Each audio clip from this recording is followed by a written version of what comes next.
Oi, gente, tudo bem? Vamos voltar hoje então com um projeto aqui do canal, que acho que foi o primeiro, né?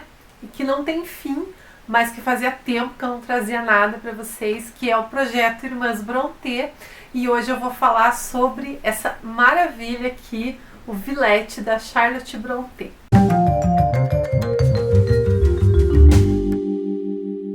Então, para quem está chegando agora no canal e gosta desse tipo de romance, literatura inglesa, romance de época, literatura das Irmãs Brontë, eu tenho um projeto, tenho uma playlist aqui já com vários livros comentados, uma leitura conjunta de Jane Eyre, então dá uma olhadinha lá. Tá? E hoje eu vou falar então sobre o Villette, que foi publicado em 1853, e ele foi o último romance publicado da nossa querida Charlotte Brontë. Ele é, de certa forma, também considerado um romance autobiográfico, porque ela coloca aqui na história muitas experiências que ela teve na vida real. Inclusive, fazendo menção ao título, Villette é o nome da cidade para onde a protagonista vai e se estabelece ali para viver praticamente toda a sua história aqui no livro.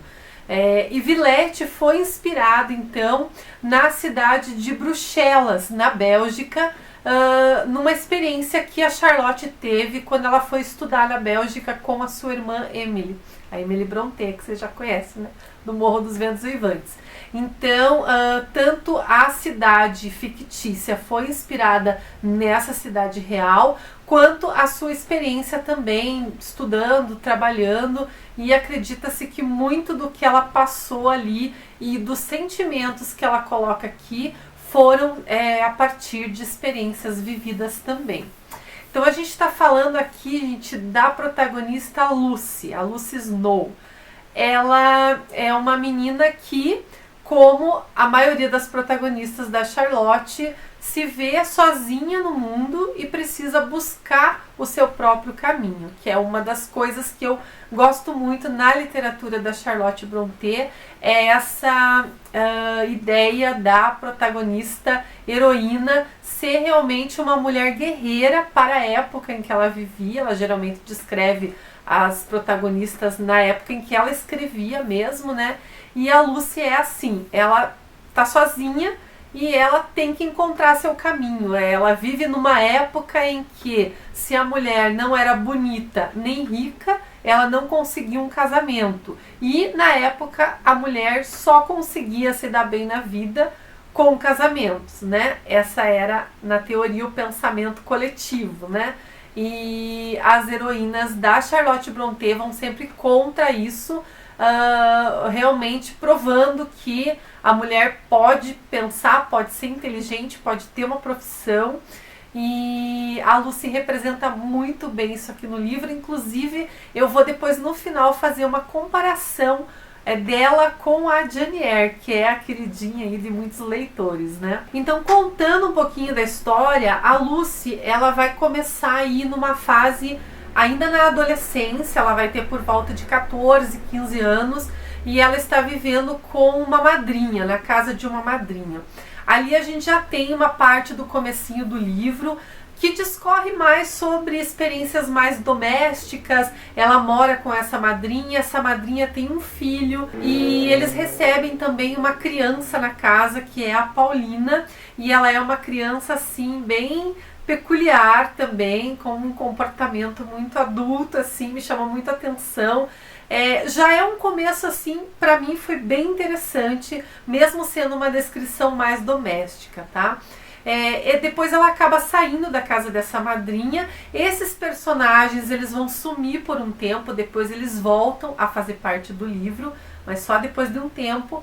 E ela vai então morar numa outra casa, cuidar de uma senhora já idosa. E quando essa senhora idosa falece, ela não se vê, ela se vê sem perspectiva nenhuma.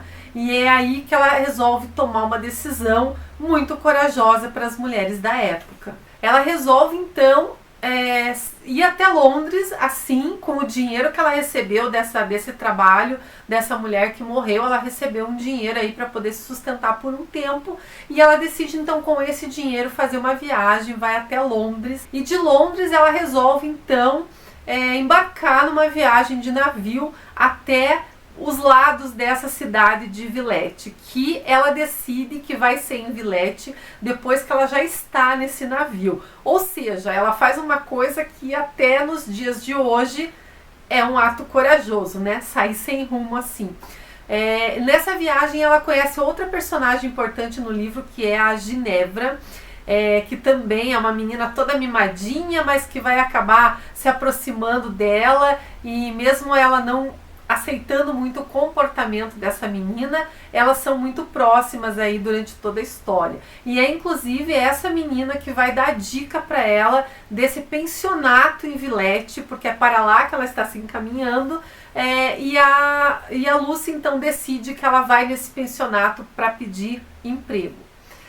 Esse começo do livro, eu confesso que teve uma coisa que me causou um pouquinho de estranhamento, mas eu imagino que a história tenha que ser assim, porque naquela época realmente era muito difícil as coisas acontecerem dessa forma. Então assim, até que Lucy chegue a esse pensionato, muitas coincidências absurdas vão acontecer. Eu diria até um pouco forçadas pela autora, mas como eu disse, né, para aquela época, uma decisão dessa, eu não sei se ela teria outra maneira de contornar a história para que realmente a Lucy conseguisse chegar, né, em algum ponto inicial aí para realmente conquistar o seu espaço, vamos dizer assim, né? E ela chega então, depois de muitas dificuldades, nesse pensionato, que é o pensionato, é uma escola, na verdade, uma escola, um internato de meninas, né? Cuja proprietária é a Madame Beck, e ela chega lá e consegue então um emprego de babá para cuidar das filhas da Madame Beck. Mas passa pouco tempo, acaba abrindo uma vaga lá de professora de inglês, né? Então essa cidade de Villette, importante dizer, ela fica na França. A Lucy é inglesa, então ela se torna professora de inglês nesse internato de meninas. Eu diria que a partir daí que realmente a história começa a se desenvolver. A gente vai conhecer um outro personagem também, que é um professor, o Paul. Ele é um homenzinho assim que, olha, vou falar pra vocês, me lembrou muito o Poirot da Agatha Christie. Porque, e faz sentido, né? Porque o Poirot é belga, eu acho que, não sei se a autora não se inspirou aí no pessoal da Bélgica lá, mas ele é uma criatura assim, extremamente cômica em alguns momentos, irritante em outras e amável em outras. Acreditem, tudo isso num personagem só. E o professor Paul, ele vai tomar um espaço muito grande na história da metade do livro para frente. Ele vai se tornar também uma pessoa próxima da Lucy, mas ele é um serzinho assim muito irritante, gente. Só lendo para vocês entenderem do que eu tô falando aqui. É quase um alívio cômico na história, né? Quase, porque tem umas partes assim que a gente tem muita raiva dele. Mas ele também se mostra em muitos momentos aí um cara galante, educado e tal, enfim. Depois que ela está nesse pensionato, então, ela vai passar por muitas tristezas, muitas desilusões, momentos felizes. Ela vai descobrir um pouco da sociedade, vai fazer alguns passeios. Aqueles personagens do passado vão voltar a fazer parte da vida dela. Aí a gente vai ter aquelas revelações, tá? Enfim, gente, o que eu posso dizer para vocês? É um catatal de um livro, tá? E as reflexões da Lucy, muitas vezes elas são sim arrastadas, tá? Principalmente até ela chegar nesse pensionato, aquela parte da viagem é bem arrastada a leitura, tá? Então eu diria para vocês que é bem lenta, mas esse livro me cativou exatamente pela personagem, porque ela vai representar toda a coragem da mulher daquela época, e aí que vem um pouquinho das diferenças com a Jane Eyre. A Jane Eyre, ela também é uma personagem extremamente cativante, guerreira, corajosa, emblemática, mas a Lucy, ela tem um tom assim um pouco mais ardil, talvez. A Jane Eyre, ela é mais pacata, vamos dizer assim, né? A Lucy não, ela tem toda aquela educação, aquela também comportamento de menina do interior, mas ela responde Quando ela tem uma situação que ela não gosta, ela se defende, ela responde à altura, sabe? Eu gostei muito disso nela. Ela faz a gente, como leitor, ficar com o pé atrás, porque ela passa, assim como ela é com os demais personagens, a Lúcia é uma pessoa extremamente desconfiada, ela é aquela pessoa pé atrás, ela entra num contexto ali que é muito difícil para ela, onde ela se vê muito sozinha, né? Ela tá na França, num país diferente,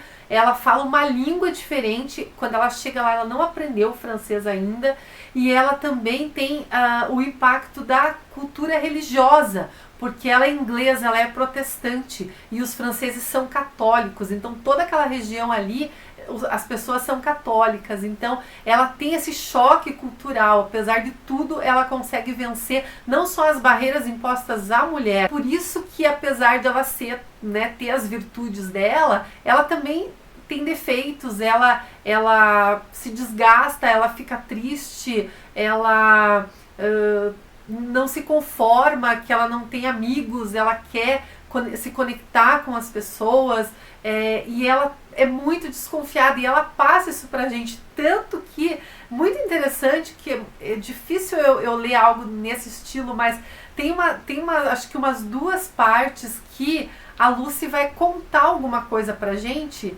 que ela já sabia. É como se assim, ela fosse até desconfiada com nós leitores, né? Peraí, eu não vou te contar isso já não, vou te contar só depois. E aí tem uma parte ali que ela de repente sai falando alguma coisa e ela mesma diz assim, eu já sabia disso, mas eu tô te contando só agora. E aí ela não passa aquela coisa de heroína perfeita.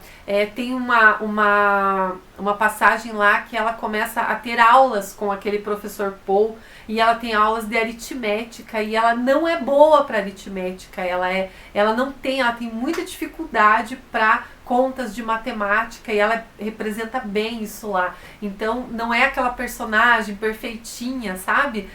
Eu gostei muito da Lucy, eu posso dizer que eu gostei mais da Lucy do que da Jane Eyre, apesar de eu amar a Jane Eyre, ser um dos livros da minha vida. Achei muito legal a maneira como ela, nas descrições e nos desabafos, ela personifica coisas abstratas, tá? Então, por exemplo, ela dá voz a sentimentos abstratos, ela dá voz a coisas abstratas. O vento, tem uma passagem lá que ela descreve o vento como se o vento fosse uma pessoa. Villette também tem aquela pegadinha gótica que as Brontë adoram colocar, né? Principalmente a Charlotte e a Emily. Tem uma história dentro daquele pensionato que envolve a aparição de uma freira, que ninguém sabe se é um fantasma, uma visão, o que é. Então existe também algo relacionado a um mistério assim, né? Aquela pitadinha do gótico que eu gosto na literatura delas também. E basicamente o que eu mais gostei foi realmente essa pegada de sempre que a Charlotte dá, denunciando, né, as barreiras impostas na época para mulher, né, para o papel da mulher na sociedade da época. E esse aqui para mim ainda foi até melhor, porque, como eu disse, envolveu também essas questões culturais, aí, esses choques de cultura, né? Aquela parte que eu falei da religião, protestante e católicos, né? Não tem nada assim de muita treta, mas sutilmente ela percebe ali na cidade onde ela vive. Tem um personagem, inclusive, né, para simbolizar esse choque de cultura, que é o Padre Silas, e esse personagem tenta converter ela para o catolicismo. Existem algumas conversas entre ela e o Paul, porque o Paul é católico. Isso é uma coisa muito legal também, a aproximação dos dois, embora de religiões diferentes. Eu achei demais essa parte. Bom, gente, esses foram os aspectos assim que mais me chamaram a atenção e fizeram eu gostar dessa leitura, apesar de ser longuinha, mas eu sou suspeita para falar da Charlotte Brontë, que vocês que me acompanham sabem, eu não gosto muito de finais assim muito abertos, mas acreditem, eu gostei do final desse livro. Não posso dar mais detalhes, porque a gente está falando, né, de um spoilerzão, mas é um final dúbio, é um final que deixa para o leitor a interpretação da história a partir de tudo que a Lucy nos conta, assim. Achei muito bonito, inclusive, o final dessa história. Como eu disse, não é um romance romântico, é um romance diferente, aonde a gente acompanha a história de uma mulher guerreira, uma mulher que quer realmente sentir-se vivendo por ela mesma, que não quer se submeter aos padrões da época, até porque ela não era uma mulher de um padrão que teria vantagens naquela época, então ela realmente corre atrás do que ela quer. E não só a Lucy, eu achei que Villette foi um livro que todos os personagens me envolveram. Então a gente tem todos aqueles outros personagens, outros que eu não mencionei, e eu gostei muito da maneira como a autora reintroduziu os personagens no livro depois de um tempo. Nada foi abrupto demais, as coisas foram fluindo, e o desfecho de todos os personagens também me satisfez bastante. Eu gostei demais dessa leitura, eu estava com muita saudade de ler Charlotte, e eu vou emendar agora, pegar o gancho, porque eu ouvi falar que quem sabe mais sobre a vida da Charlotte, que leu alguma biografia, e até onde eu sei a gente não tem traduzida, né? Então eu levo desvantagem nesse ponto, consegue captar ainda mais desse livro, justamente por ser uma espécie de autobiografia. Eu li, a única coisa que eu li, que eu sei um pouquinho mais da Charlotte, foi o Miss Brontë, que eu já fiz resenha aqui para o projeto também, e que é um romance, uma biografia romanceada, vamos dizer assim, né? Então ela tem muita fantasia, assim, também, até porque a gente não tem muitas informações sobre a vida dela, né? Mas chegou por aqui esses dias esse lançamento, que eu vou deixar a capinha aqui, que são, se eu não me engano, os manuscritos perdidos da Charlotte Brontë. E me parece que nesse livro a gente vai ter bastante informação verídica sobre a vida da autora. Então eu pretendo já dar uma emendada, ler e talvez até para pegar essa leitura ainda fresquinha e conseguir ainda captar talvez algumas coisas que eu não captei, mas de qualquer forma foi uma leitura bem satisfatória. Para quem gosta, para quem gostou de Jane Eyre, eu recomendo demais, até porque o Shirley que eu li da autora não gostei muito, tem resenha também aqui no canal. Então assim, se você ama Jane Eyre e você quer uma leitura equivalente, talvez no meu caso até melhor, achei, eu recomendo bastante Villette. Então tá aqui e a gente se vê no próximo vídeo. Tchau, tchau!